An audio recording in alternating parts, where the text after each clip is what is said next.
गणित अब होगा आसान। इजी मैथमेटिकल इंडिया में आपका स्वागत है। हेलो स्टूडेंट्स, आज के इस वीडियो में हम लोग एनसीईआरटी गणित कक्षा 10 के प्रश्नावली 2.3 का दूसरा क्वेश्चन हल करने वाले हैं, ठीक ना। तो इस क्वेश्चन से कहा जा रहा है कि पहले बहुपद से दूसरे बहुपद को भाग करके जांच कीजिए कि क्या प्रथम बहुपद द्वितीय बहुपद का एक गुणनखंड है, ठीक ना। यानी कि इसमें भी आपको भावी प्रक्रिया करनी है। तो इसमें 3 क्वेश्चन दिए गए हैं, तो हमें पहले बहुपद से दूसरे वाले बहुपद में भाग देना है और ये बताना है कि क्या ये पहला बहुपद जो है इस बहुपद का गुणनखंड है या फिर नहीं है, ठीक ना। तो चलिए पहले क्वेश्चन को हल कर लेते हैं। तो पहला क्वेश्चन ये है t² - 3 और फिर ये बहुपद, ठीक ना। तो हमें इस छोटे वाले बहुपद से इस बड़े बहुपद में भाग देना है और ये बताना है कि क्या ये जो है इस बहुपद का एक गुणनखंड है कि नहीं। तो यदि हम लोग इस छोटे वाले बहुपद से इस बड़े बहुपद में भाग दें और यदि शेष पर 0 आता है तो हम लोग कहते हैं कि ये बहुपद इस बहुपद का एक गुणनखंड होगा, ठीक ना। तो भाग शुरू करने से पहले हम लोग सबसे पहले ये देखते हैं कि क्या दोनों बहुपद मानक रूप में हैं। मानक रूप में मतलब कि सबसे बड़ी घात पहले होनी चाहिए, ठीक ना। तो ये तो मानक रूप में है और ये भी मानक रूप में कहेंगे सबसे बड़ी घात पहले t की 4 घात फिर 3 घात फिर 2 बार, ठीक ना। तो ये दोनों मानक रूप में है, लेकिन भाग देने के लिए मैंने एक सरल विधि बताया था पहले क्वेश्चन में, तो हम लोग उसी विधि का प्रयोग करेंगे, ठीक ना। तो हम लोग चूंकि यहाँ पे t² यानी कि इसमें t नहीं आ रहा है तो हम लोग t बनाएंगे अपनी मर्जी से। तो ये हो जाएगा t² प्लस 0 इंटू t। अब देखिए 2 घात के बाद 1 घात आ गया फिर -3, ठीक ना। और ये तो मतलब इसी रूप का है, देखिए 4 घात है फिर 3 घात फिर 2 घात फिर 1 घात, फिर यहाँ पे हम लोग t पर 0 घात ले सकते हैं, ठीक। तो अब हम लोग भाग प्रक्रिया शुरू करते हैं। तो अब हम लोग जिस तरीके से पहले क्वेश्चन में मैंने बताया था उसी तरीके से हल करेंगे। तो भाज्य के पहले पद में भाजक के पहले पद से हम लोग भाग देते हैं, ठीक ना। यानी कि 2t⁴ अपान t² से भाग देंगे तो क्या आएगा, ये आएगा आपका 2t², ठीक ना। तो हम लोग यहाँ पे 2t² लिख लेते हैं। अब 2t² का हम लोग इन तीनों में गुणा करते हैं। तो गुणा करिए, ये हो जाएगा 2t⁴ और जब 2t² का इसमें 0 में गुणा करेंगे, चूंकि जब 2 का हम लोग 0 में गुणा करेंगे तो ये हो जाएगा +0 और जब t² का t में करेंगे तो इंटू ये हो जाएगा t का क्यूब, ये फिर भी 0 के बराबर ही है, ठीक ना। और जब 2t² का -3 में गुणा करेंगे तो ये हो जाएगा -6t², ठीक ना। अब ये देखिए माइनस हो जाएगा, यहाँ प्लस है तो माइनस, ये माइनस है तो प्लस हो जाएगा। ये तो दोनों बराबर है तो यहाँ पे 0 आ जाएगा। चूंकि ये 0 के बराबर है तो हम लोग 3t³ में से 0 घटाएंगे तो इतना ही रहेगा 3t³, ठीक ना। अब -2t² प्लस 6t² कितना होगा, +4t² होगा। चूंकि यहाँ पे 3 पद है तो यहाँ पे भी 3 पद बनाना है तो हम लोग यहाँ से अगला पद लिख लेंगे -9t, ठीक ना। अब ये नया भाज्य बन गया तो इसके पहले पद में हम लोग इस बारे के पहले पद से भाग देंगे। तो हम लोग 3t³ में t² से भाग देंगे। t² से कितना आएगा, ये आएगा 3t। तो हम लोग 3t यहाँ लिख लेंगे +3t, ठीक ना। अब 3t का इसमें गुणा करिए तो ये होगा 3t³ और जब आप 3 का 0 में गुणा करेंगे तो 0 हो जाएगा +0 इंटू जब t का t में गुणा करेंगे तो ये हो जाएगा t², फिर 3t का -3 में करेंगे तो -9t, ठीक। अब ये देखिए माइनस हो गया, ये माइनस ये हो गया प्लस, ठीक ना। तो ये हो गया 0 और चूंकि ये 0 के बराबर है तो हम लोग डायरेक्ट ऊपर वाला पद लिख लेंगे 4t², ठीक ना। अब इसके बाद देखिए -90 + 90 ये 0 आ जाएगा, हम लोग लिखेंगे +0, ठीक। अब चूंकि 0 में हम लोग किसी संख्या का गुणा करने कोई परिवर्तन नहीं होगा तो हम लोग 0 × t लिख सकते हैं, क्योंकि यहाँ 2 घात है तो हम लोग यहाँ 1 घात लाएंगे, फिर अगला पद यहाँ से उतार लेंगे -12, ठीक ना। अब उसके बाद से भी हम लोग अब 4t² में हम लोग अब t² से भाग देते हैं, कितना आएगा, ये आएगा 4। तो हम लोग यहाँ पे +4 4 लिख लेते हैं, फिर अब 4 का इसमें गुणा करिए तो ये हो जाएगा 4t स्क्वायर, फिर प्लस 0 इंटू टी, फिर माइनस 12 हो जाएगा, ठीक ना। तो ये माइनस ये प्लस ये 0 हो गया, तो ये दोनों 0 को बराबर है ही, तो ये भी 0 हो जाएगा और यहाँ भी 0 हो गया। तो आप देख सकते हैं कि शेषफल जो है 0 आ गया, ठीक ना। तो हम लोग लिखेंगे चूंकि शेषफल 0 है इसलिए टी स्क्वायर माइनस 3 इस बहुपद का एक गुणनखंड है, ठीक ना। तो इसी तरीके से हमें बाकी क्वेश्चन भी करना है। तो चलिए दूसरे क्वेश्चन की तरफ बढ़ते हैं।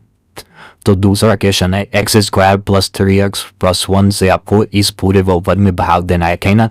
तो दोनों देखिए मानक रूप में है, ठीक ना, कि मानक रूप में मतलब सबसे बड़ी घात पहले रहेगी और उससे छोटी घात उसके बाद, उससे छोटी घात बाद में, ठीक ना।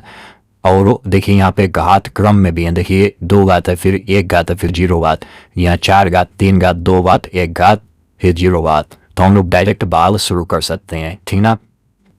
तो हम लोग कुछ इस तरीके से लिख लेंगे, फिर वही प्रक्रिया अपनाते हैं। इसके भाज्य के पहले पद में भाज्य के पहले पद से भाग देते हैं, तो ये हो जाएगा 3x to the power 4 upon x का स्क्वायर। कितना आएगा, ये आएगा 3x स्क्वायर। तो हम लोग यहाँ पे 3x का स्क्वायर लिख लेते हैं, फिर अब हम लोग इसका तीनों पद में गुणा करेंगे। तो x स्क्वायर में गुणा करेंगे तो कितना आएगा, 3x टू द पावर 4 आएगा। 3x में गुणा करेंगे तो ये आएगा प्लस 9x का क्यूब, ठीक। प्लस 1 में करेंगे गुणा तो ये हो जाएगा 3x का स्क्वायर। अब हम लोग ये देखिए घटाएंगे तो माइनस ये माइनस, तो ये तो 0 आ जाएगा। और यहाँ पे देखिए 5 में से 9 घटाएंगे तो कितना आएगा, माइनस 4x का क्यूब, ठीक ना।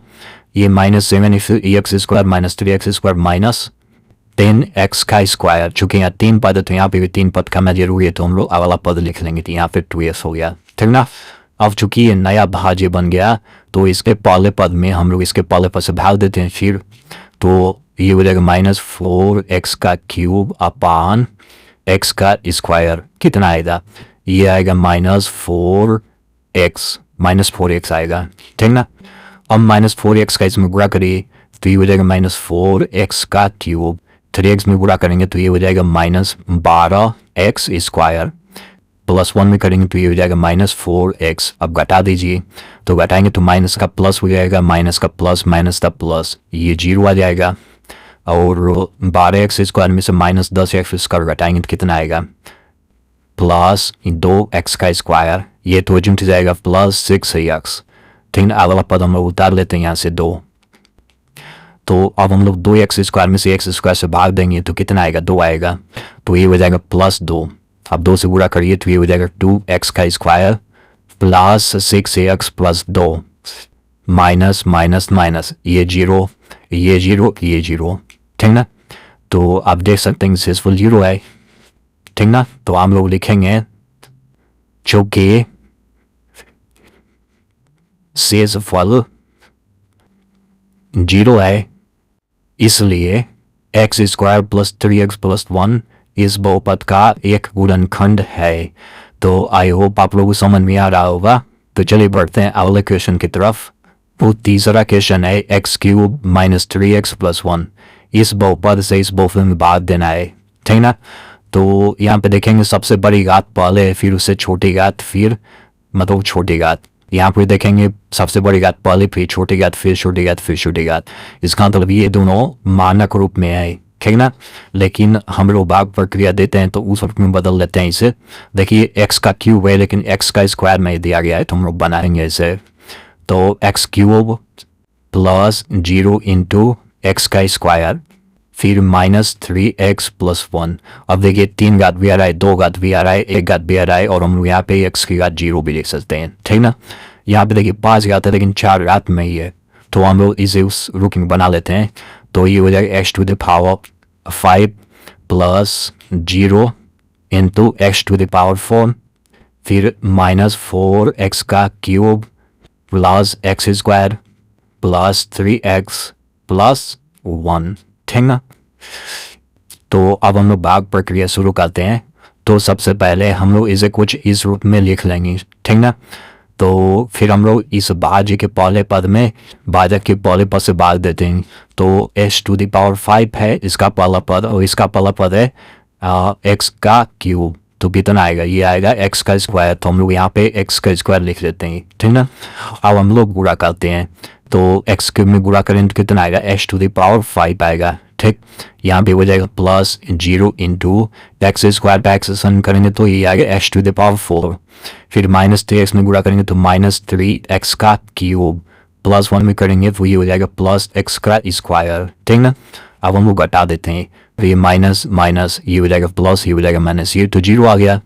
और ये चूंकि दोनों 0 को बराबर है तो ये भी 0 आएगा। फिर -4x³ में जब आप 3x क्यूब को हल करेंगे तो कितना आएगा, ये आएगा -x का क्यूब, ठीक ना। और चूंकि ये देखिए दोनों बराबर हैं तो ये आ जाएगा 0 के बराबर, ठीक। लेकिन यहाँ पे क्यूब है तो हम लोग यहाँ पे इंटू एक्स स्क्वायर लिखेंगे, फिर भी ये 0 के बराबर आ जाएगा। चूंकि यहाँ पे 4 पद है तो हमें यहाँ पे 4 पद बनाना है, ये 2 पद हो गया और 2 पद उतार लेंगे हम लोग, 3x + 1, ठीक ना। अब देखिए इसका पहला पद ये हो गया -x का क्यूब, तो हम लोग लिखेंगे -x का क्यूब बटा x का क्यूब, कितना आएगा, -1 आएगा। तो हम लोग यहाँ पे -1 लिख लेनी, ठीक ना। तो -1 का इसमें गुणा करिए तो वो हो जाएगा -x का क्यूब, इसमें गुणा करेंगे तो हो जाएगा, चूंकि -x संख्या है तो 0 में गुणा करेंगे तो 0 हो जाएगा, फिर हो जाएगा 0 इंटू एक्स का स्क्वायर, फिर भी ये पूरे 0 को बराबर ही है।